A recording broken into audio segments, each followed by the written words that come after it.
네, 기말고사 PPT 시작하도록 하겠습니다.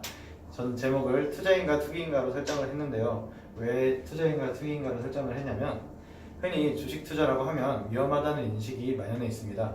주변에서 주식 투자로 많은 돈을 날렸다는 사람을 여러 번 보았어도 대박났다는 사람은 신문에서나 본 적이 많을 것입니다. 주식은 진짜 위험한 존재일까요?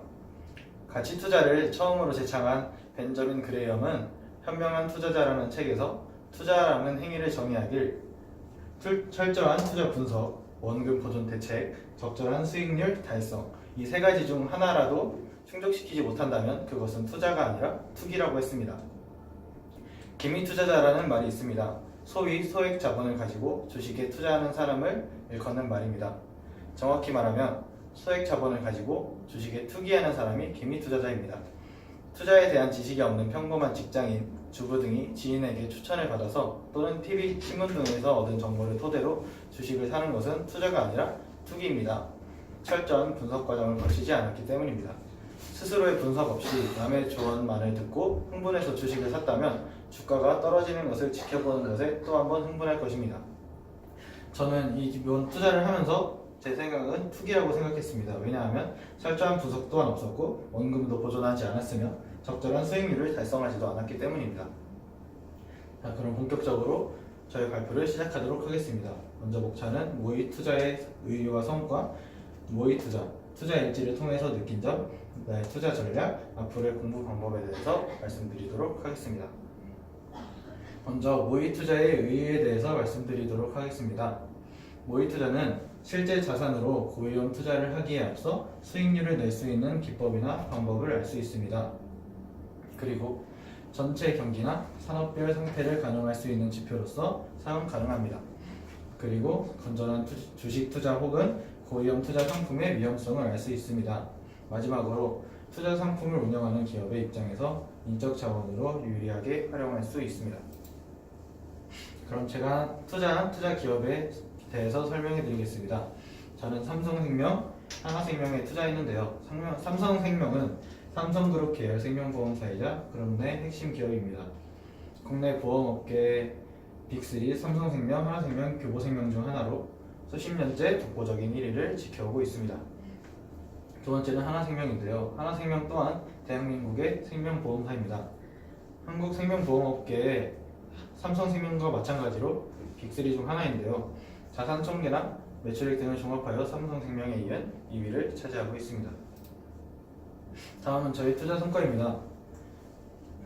투자 성과를 코덱스 200과 비교하여 말씀드리겠습니다. 왜 투자 성과를 코덱스 200과 비교할까요? 코덱스 200은 코스피 시장의 수익률로 투자를 잘했다고 판단할 수 있는 기준이 되기 때문입니다. 따라서 코덱스 200과 자신이 투자한 것을 비교해서 자신이 투자한 기업의 수익률이 코덱스 200보다 높았다면 그거는 잘했다고 생각하는 투자일 수 있고, 자신의 수익률이 코덱스 200보다 낮았다면 그거는 잘못했다는 투자라고 할 수 있겠습니다. 네, 그러면 저의 투자 성과를 말씀드리겠습니다. 삼성생명의 수익률을 보시면 마이너스 1.84%, 하나생명의 수익률을 보시면 플러스 0.08%, 코덱스 200의 수익률은 마이너스 0.27%입니다. 따라서 삼성생명의 수익률은 코덱스 200의 수익률보다 낮았고 하나생명의 수익률은 코덱스 200의 수익률보다 높았습니다. 그러므로 삼성생명에 투자한 것은 별로 좋지 않았다는 평가가 될 수 있겠고요. 하나생명의 수익률은 그나마 잘했다는 결과를 얻었습니다. 다음으로 선물 옵션에 대해서 설명해 드리겠습니다. 선물 옵션이란 매매 선택권 거래, 곧 일정 기간 안에 특정 상품을 일정한 가격으로 매매하는 권리를 거래하는 것입니다. 선물 옵션의 장점에 대해서 말씀드리겠습니다. 먼저 장점 첫 번째, 위아래 등락폭 제한이 없습니다. 주식 투자는 위아래 등락폭 제한이 30%로 제한되어 있는 반해 선물 옵션은 위아래 등락폭 제한이 없으므로 더 많은 등락폭이 있을 수 있습니다. 장점 두 번째, 양방향 매수, 매도 진입이 가능합니다. 그리고 마지막 장점 세 번째, 24시간 매매가 가능합니다. 선물 옵션의 종류에 대해서 말씀드리겠습니다. 먼저 첫 번째로 OTM입니다.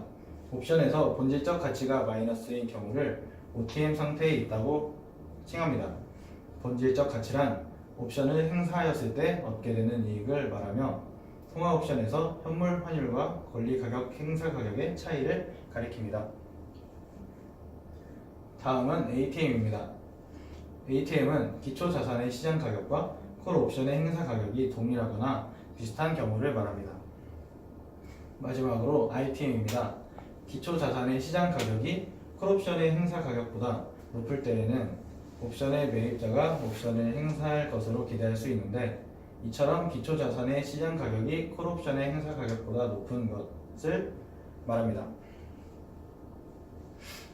그 외의 용어에 대해서 설명해 드리겠습니다. 먼저 내재 가치란 자금 권리를 행사할 때의 옵션 가치로 현재의 기초 자산 가격과 행사 가격의 차이로 측정되며 권리를 행사했을 때 받을 수 있는 이익 가치를 말합니다.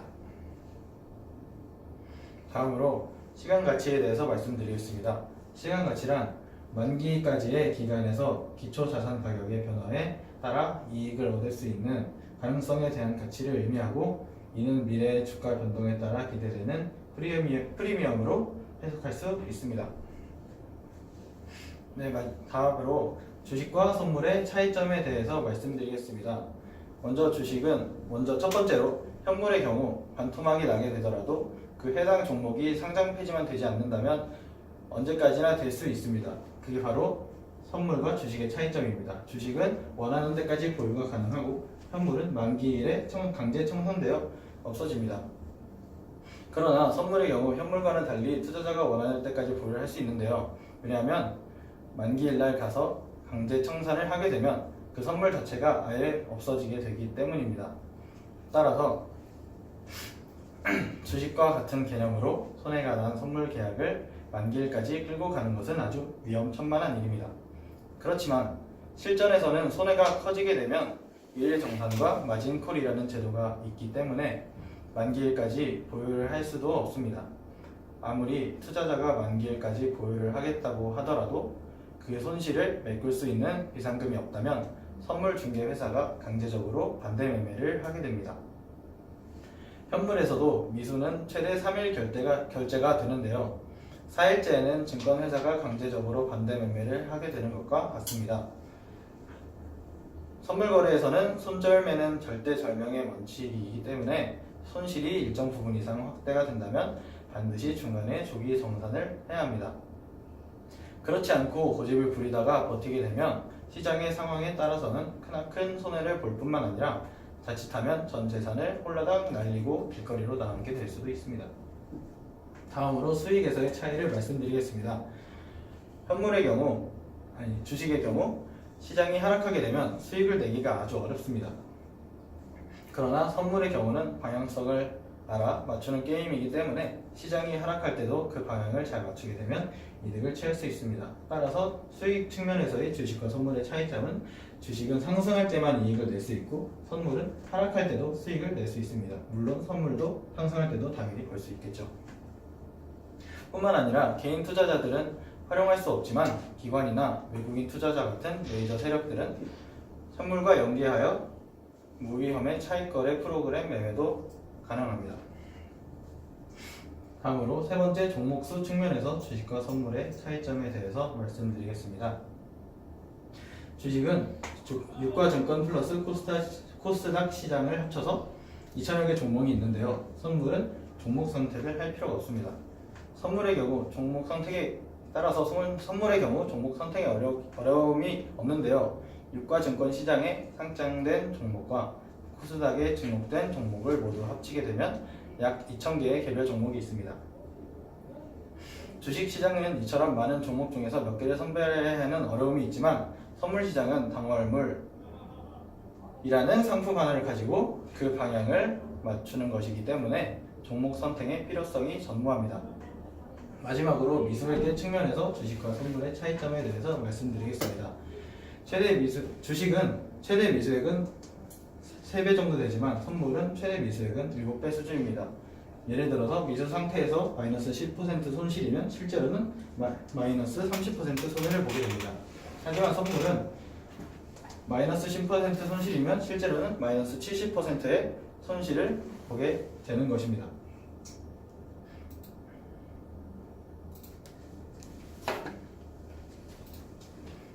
다음으로 모의 투자를 통해 배운 점에 대해서 말씀드리도록 하겠습니다.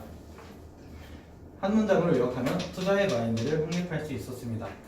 종목을 타임이 좋다고 해서 단지 좋아 보여서 투자하는 단순한 투자는 자신이 주관성이 부족해 어느 시점이 매도 타이밍인지 잘 모르게 됩니다. 모의 투자를 하면서 나만의 종목과 매도의 분명한 이유를 찾고 분명한 근거에 의한 망설임 없는 결정이 수익을 크게 만들고 손실은 적게 만드는 현명한 투자로 이어진다는 것을 배우게 되었습니다. 투자 일지를 통해 배운 점을 말씀드리도록 하겠습니다. 투자 일지를 통해 배운 점을 한 문장을 요약한다면 같은 실수를 반복하지 않게 된다 였습니다. 주식 투자는 시장 정보에 대해서 끊임없이 관찰하고 연구하는 관심이 필요합니다. 시장에는 우리가 예상할 수 없는 많은 위험이 있는데요. 우리는 처음 투자를 해보면서 많은 실수를 했을 것입니다. 하지만 투자 일지를 쓴다면 자신이 했던 실수를 파악하고 같은 실수를 반복할 확률을 줄여주게 됨을 알 수 있었습니다.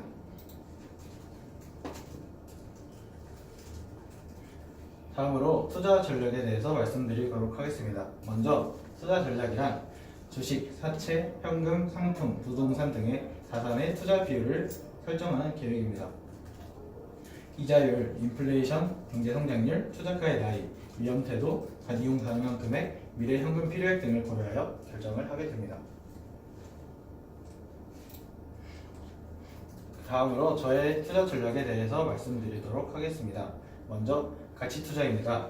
가치 투자란 기업의 적정 가치를 파악해서 주가가 그보다 낮은 가격에 저평가되어 있을 때 투자하여 주가가 적정 가치를 다다를 때 매도하는 것입니다. 다음으로 가치 투자의 대가 워렌 버핏에 대해서 알아보도록 하겠습니다. 워렌 버핏은 26세에 10만 달러로 투자 조합을 설립해서 77세까지 연 복리 28%의 수익률을 기록하여 세계 최고의 부자가 되었습니다. 이 엄청난 결실 속의 과정을 들여다보면 엄청난 수학적 지식을 응용해서 만든 금융 공식이 아니라 몇 가지 단순한 원칙들만이 있었습니다. 실적이 꾸준히 상승하는 기업을 저평가된 가격에 매수하여 기다리는 것, 그게 전부였습니다. 가치 투자에서 요구하는 능력에 대해서 말씀드리도록 하겠습니다. 먼저 첫 번째로 실적이 꾸준히 상승하는 기업을 선정하는 능력입니다.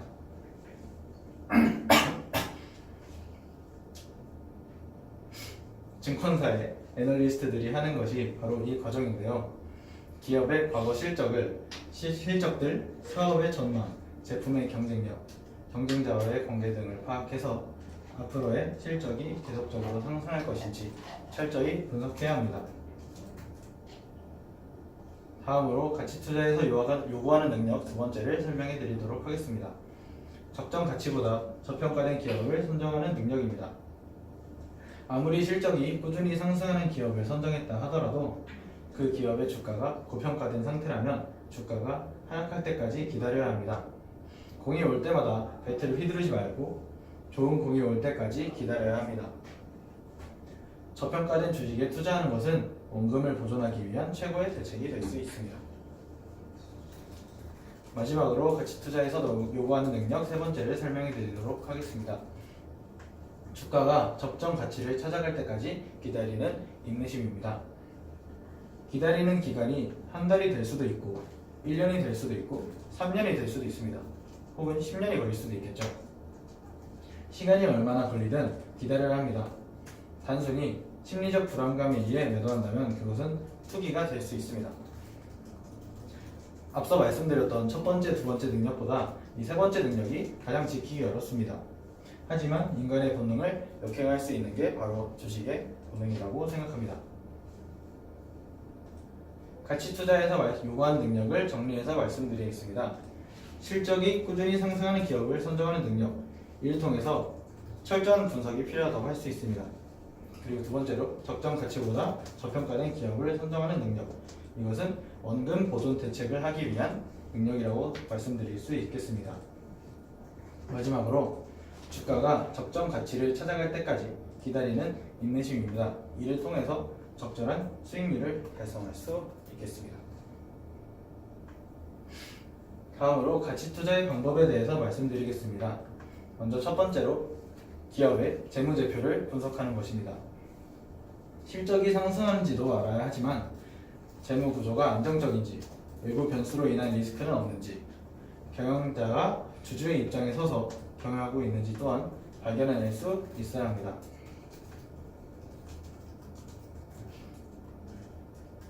앞서 말씀드렸던 바로 이 철저한 분석이 이에 해당한다고 할 수 있겠습니다. 두 번째 방법입니다. 기업의 적정 가치를 구하는 방법을 무슨 일이 있어도 알아내야 합니다. 가치평가법에 있어서는 항상 비판적으로 접근하여 명확성, 수학적으로 오류가 없는지, 합리성, 실제 투자에 적용했을 때 적절한지를 갖추었는지 파악하고 그 평가법을 내 것으로 만들어야 합니다. 이는 앞서 두 번째 요구하는 능력으로 말씀드렸던 적정 가치보다 저평가된 기업을 선정하는 능력입니다. 이를 통해서 원금 보존 대책을 세울 수 있겠습니다. 세 번째 가치 투자의 방법으로는 단기적 주가 흐름에 흔들리지 않는 인내심을 길러야 합니다. 철저한 분석과 원금 보존 대책을 세운 후 기업에 투자했다면 그 기업에 대해 확신이 생길 것이고 그 확신에는 인내심이 따라오기 마련입니다. 기업 분석을 경시하고 단순 차트 변동에 의해 주식을 매수했거나 가치평가에 확신이 없이 고평가된 주식을 매수했다면 확신이 없으니 당연히 마음이 흔들리게 됩니다. 이는 똑같이 앞서 말씀드렸던 주가가 적정 가치를 찾아갈 때까지 기다리는 인내심이 필요하다고 할 수도 있겠습니다. 이를 통해서 적절한 수익률을 달성할 수 있기 때문입니다. 다음 저의 투자 전략으로 투자 지표의 활용에 대해서 말씀드리겠습니다. 먼저 투자 지표 활용의 중요성에 대해서 말씀드리겠습니다. 재무제표가 순수한 원재료라면 투자 지표는 그것을 내 입맛에 맞게 조합한 가공 자료입니다. 재무제표상의 수치들로만 보는 것보다 필요한 자료들을 따로 모아 서로 곱하기도 하고 나누기도 하고 더하고 빼기도 하여 분석상 용이하게 만드는 것입니다. 투자 지표를 통해 분석하면 기업의 특징을 한눈에 볼 수 있습니다.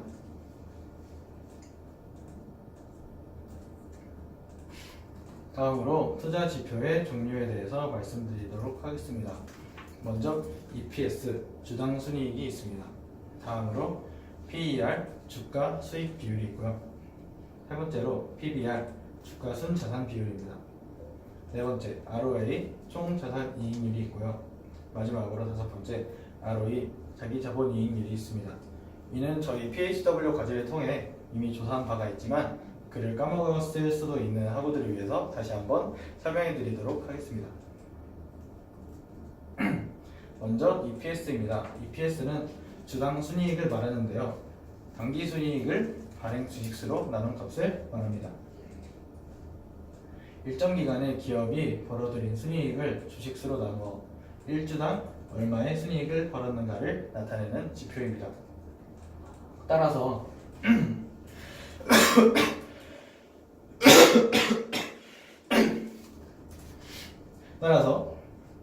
EPS가 높을수록 주식의 투자 가치는 높다고 볼 수 있습니다.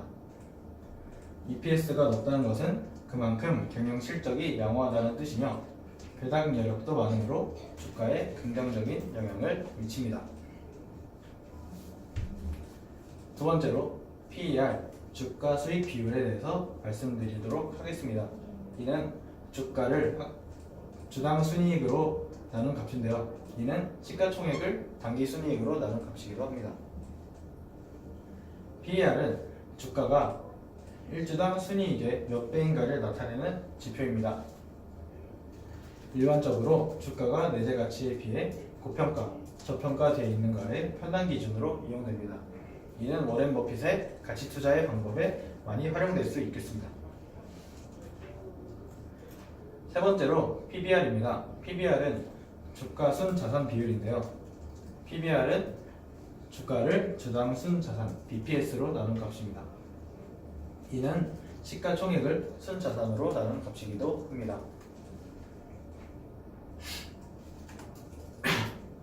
주가와 1주당 순자산을 비교한 수치 PBR이 1이라면 특정 시점의 주가와 기업의 1주당 순자산이 같은 경우이며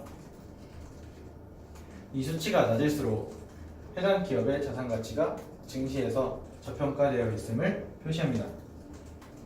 일반적으로 이 지표는 PER과 함께 사용되는데요.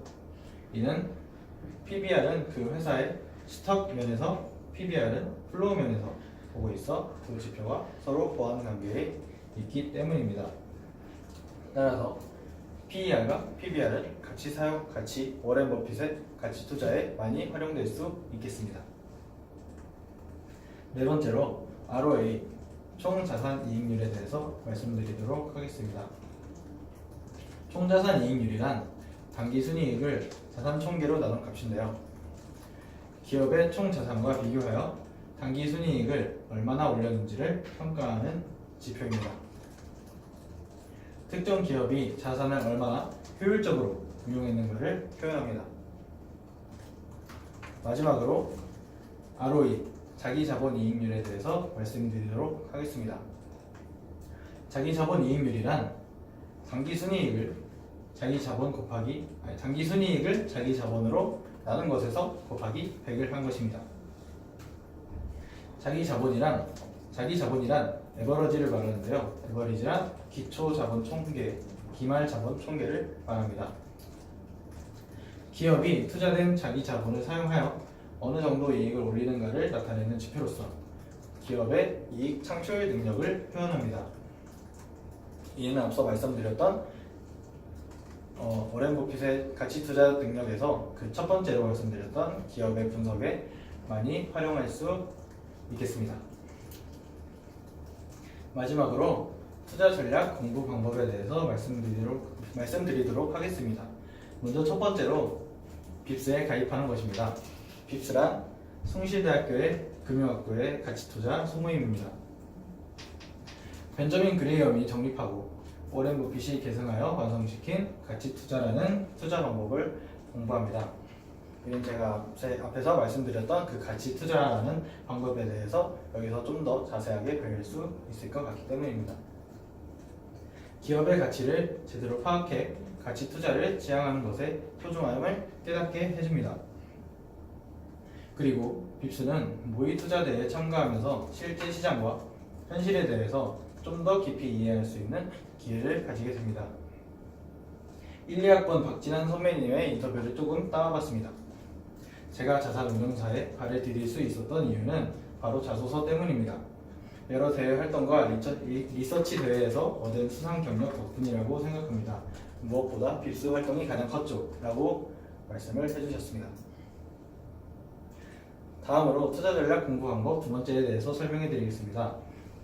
그 방법은 다양한 전공 과목을 수강하는 것인데요. 첫 번째로 투자론입니다. 투자 결정에 유용한 재무 이론에 맞추어 개인 및 기업 투자 결정에 도움이 되는 투자의 기초를 배웁니다. 두 번째로 재무관리입니다. 기업 경영에서의 재무관리 의사결정의 제반 영역을 심도 있게 연구하고 토론합니다. 마지막으로 금융리스크 관리입니다. 향후 금융기관, 감독기관 및 기업 등의 현업에 종사할 경우 적용할 수 있는 실질적인 금융리스크 관리 능력을 배양하는 데 목적이 있습니다. 이상으로 발표를 마치겠습니다. 감사합니다.